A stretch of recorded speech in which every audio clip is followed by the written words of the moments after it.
Welcome to the Business Scholarship Podcast, interdisciplinary conversations about new works in the broad world of business research. I'm your host, Andrew Jennings. If you like what you hear today, please consider subscribing to the podcast or sharing with others who might like it too. And if you have ideas for future episodes, let me know. My email address is andrew@andrewkjennings.com, and I look forward to hearing from you.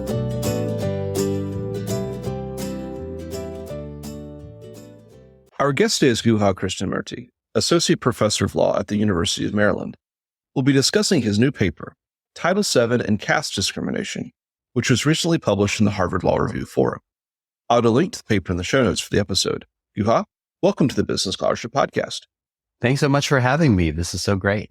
Thank you for coming on. I was really excited to see this paper because it speaks at a deep level to an issue that I've been reading about in the popular press, a form of workplace discrimination that may not be as familiar to a lot of listeners, and that's caste discrimination. Before we get into some of the workplace settings of caste discrimination, I wondered if you could introduce the concept of caste. Is this a historic, a religious concept? Is it ethnic? Is it racial? Is it geographic? What is the status of caste in South Asia?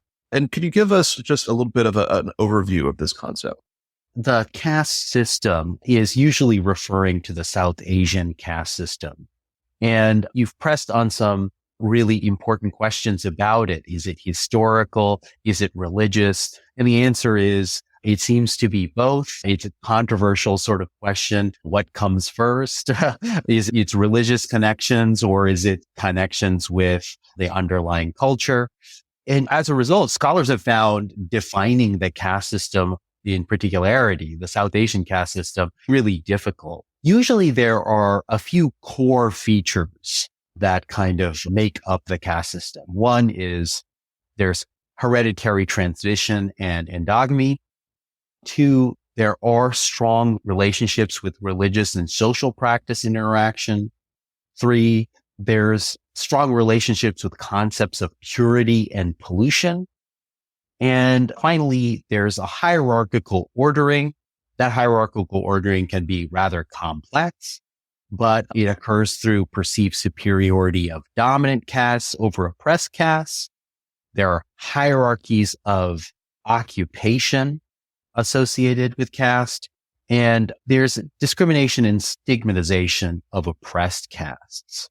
Now, the caste system in South Asia is ancient, and as a result, it has ties with the sort of religious systems that also existed in South Asia in antiquity, principally Hinduism or other indigenous religions that are under the umbrella of the term Hinduism.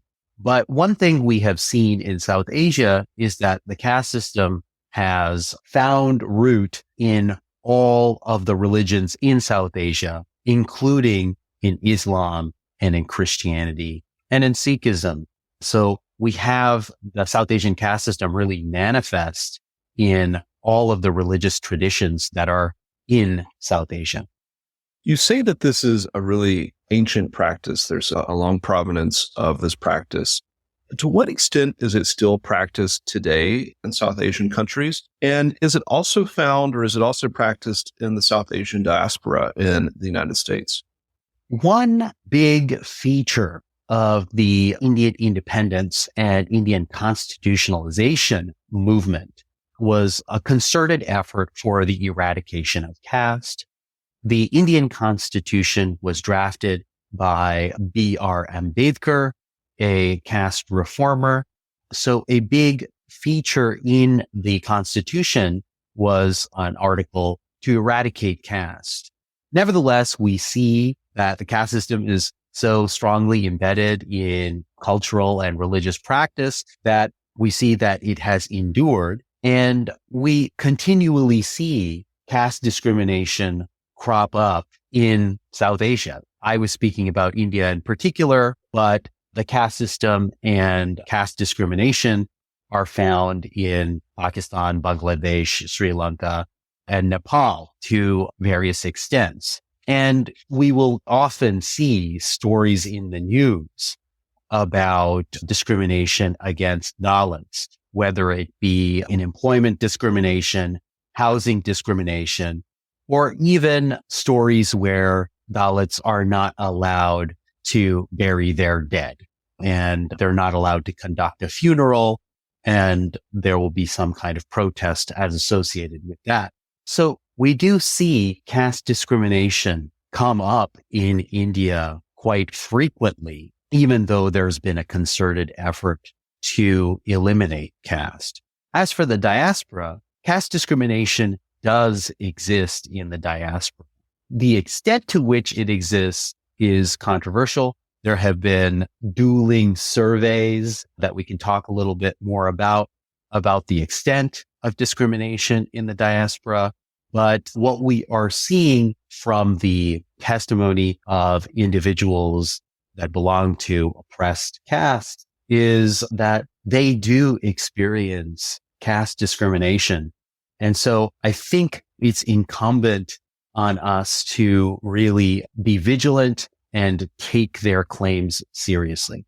In your last comments, you used a term, Dalits, and I wondered if you could dig a little bit more into just what that term means and what it means to be within that tier of the caste system. That's a super helpful question. So in the South Asian caste system, there is a very complex ordering, and Dalits are the tier of the caste system known as the untouchables or outcasts. And Dalit is a term that was used by individuals of that oppressed status to self-describe. Other than Dalits, there is a kind of complex ordering of many different castes.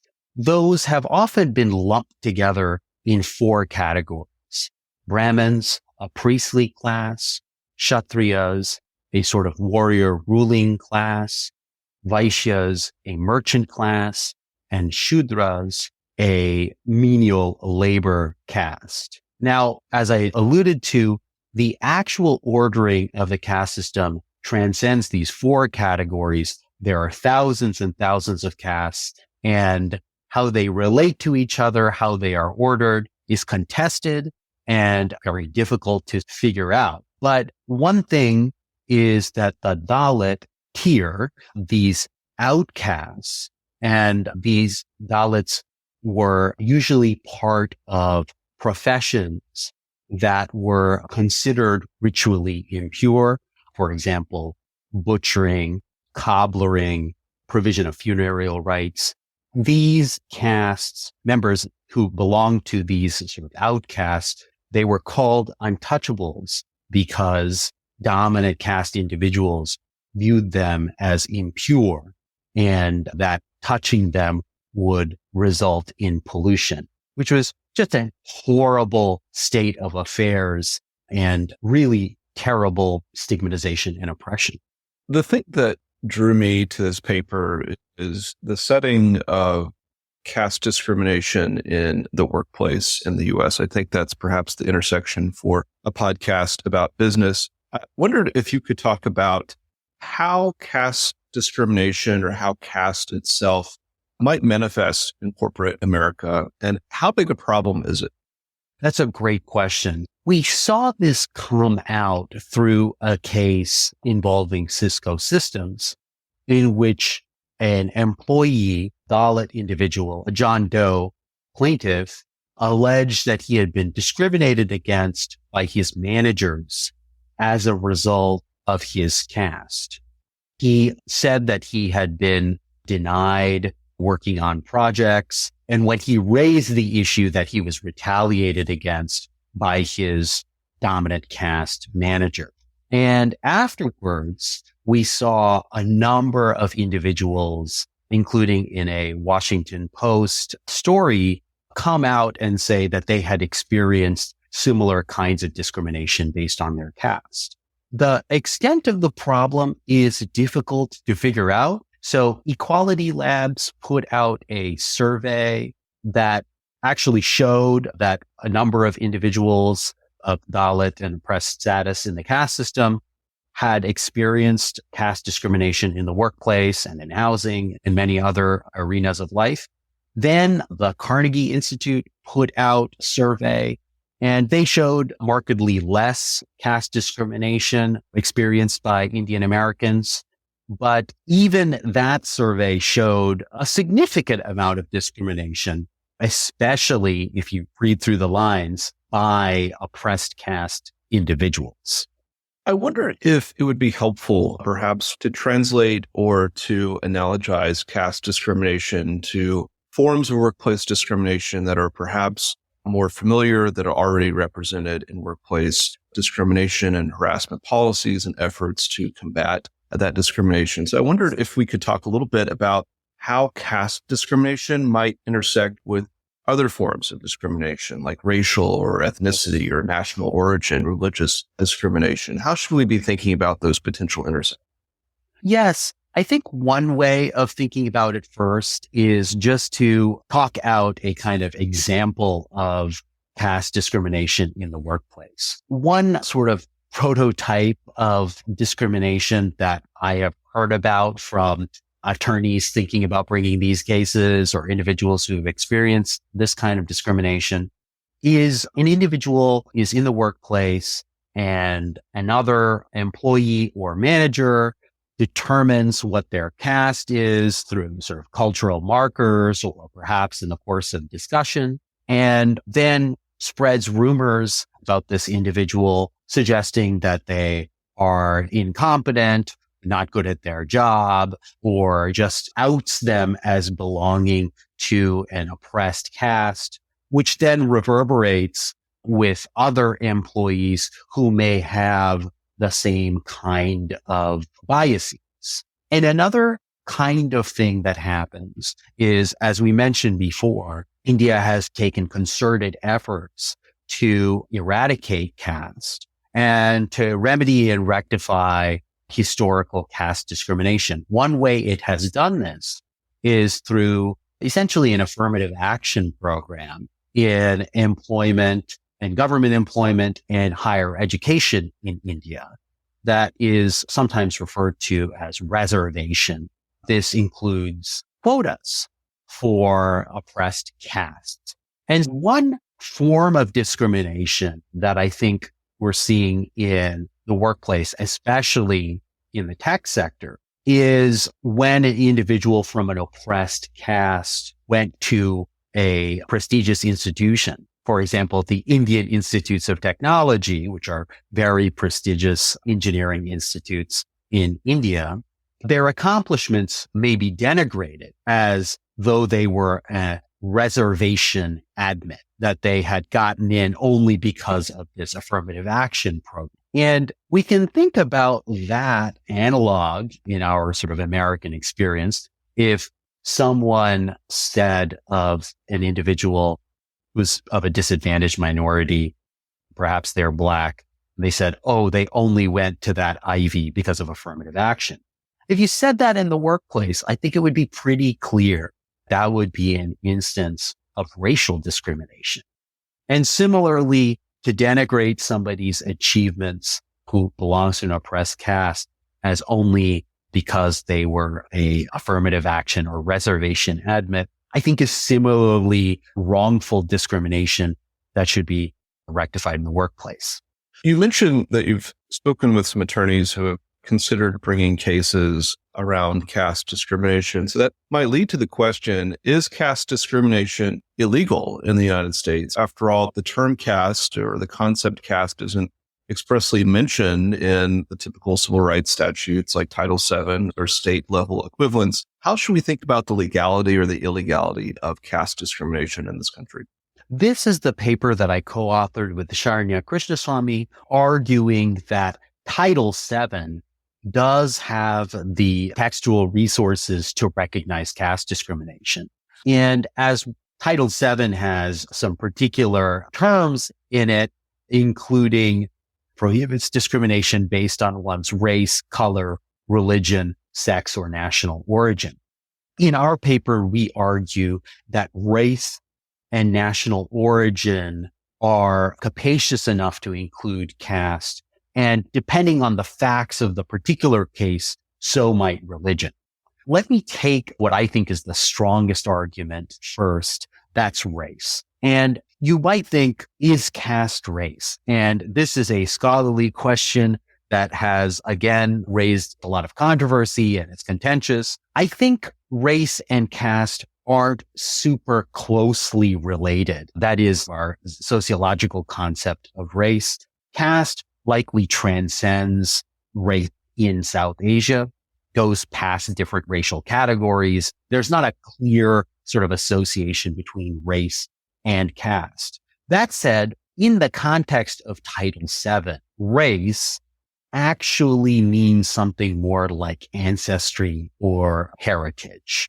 And there are the case AlKhazaraji was a case that involved discrimination against an Arab individual. And in that case, the Supreme Court, just some background on that case, at the time, Arab ancestry was understood under the term Caucasian as a racial category. And the defendant in that case, the employer, said AlKhazaraji couldn't be discriminated against on the basis of his race because he's Caucasian. And the Supreme Court recognized that discrimination based on Arab ancestry does count as racial discrimination because race, for purposes of these statutes, these federal anti-discrimination statutes, means ancestry. As I was discussing before about the definition of caste, it really is tied to lineage and ancestry. And as a result, if one is experiencing discrimination based on their caste, they're experiencing discrimination based on their ancestry, which I think comes under the statutory term race. As courts perhaps confront cases of caste discrimination, or as workplaces, as HR teams are confronting potential issues of caste discrimination, and in the press reporting, it's been particularly concentrated in terms of reporting in the tech industry.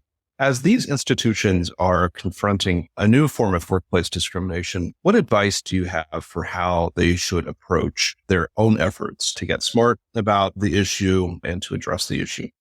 I have been involved in the legislative efforts to codify explicitly caste discrimination in California.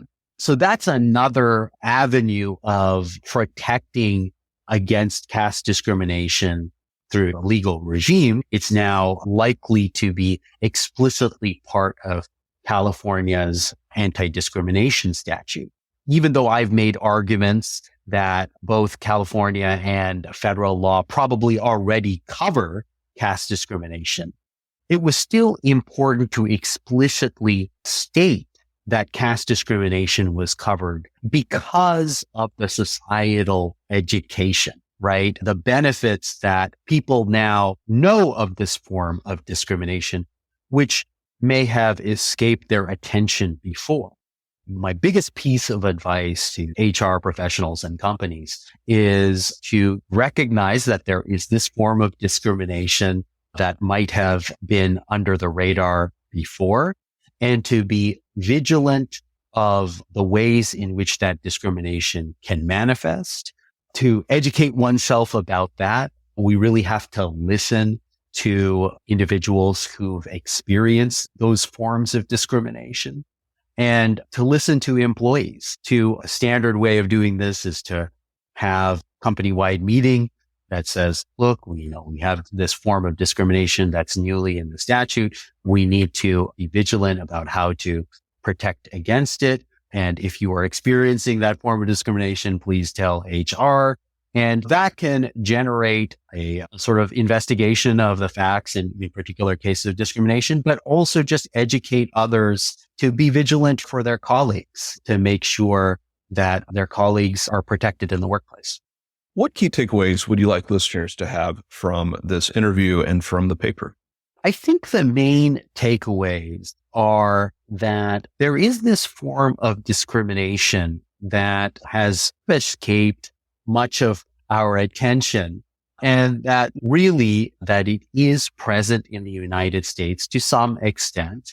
And to whatever extent that is too much, and also that the legal regimes, the anti-discrimination statutes in the United States, are capacious enough to recognize and remedy this form of discrimination. And I should note that we have focused on South Asian caste discrimination, but what's come out of the efforts to prohibit caste discrimination legally is that there are other forms of caste discrimination not related to the South Asian caste, that there are caste systems globally. And so my final point is really that I hope the efforts to recognize caste discrimination go beyond and are used to recognize other forms of global discrimination that might be finding foot in our nation, and that this can generate a further vigilance to protect people in the workplace and housing and other forms of public life. Our guest today has been Guha Krishnamurthi, Associate Professor of Law at the University of Maryland. We've discussed his new paper, Title VII and Caste Discrimination, which was recently published in the Harvard Law Review Forum. I'll add a link to the paper in the show notes for the episode. Guha, thank you for joining the Business Scholarship Podcast. Thank you so much for having me. This was really wonderful.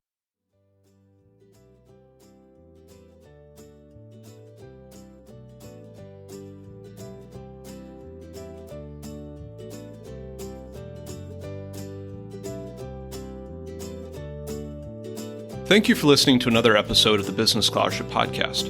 If you like what you heard, please consider subscribing to the podcast or leaving a rating on your favorite podcast app, or let other people know about it too. If you have suggestions for future episodes, please let me know. My email address is andrew@andrewkjennings.com, and I look forward to hearing from you. Until the next time, I'm your host, Andrew Jennings.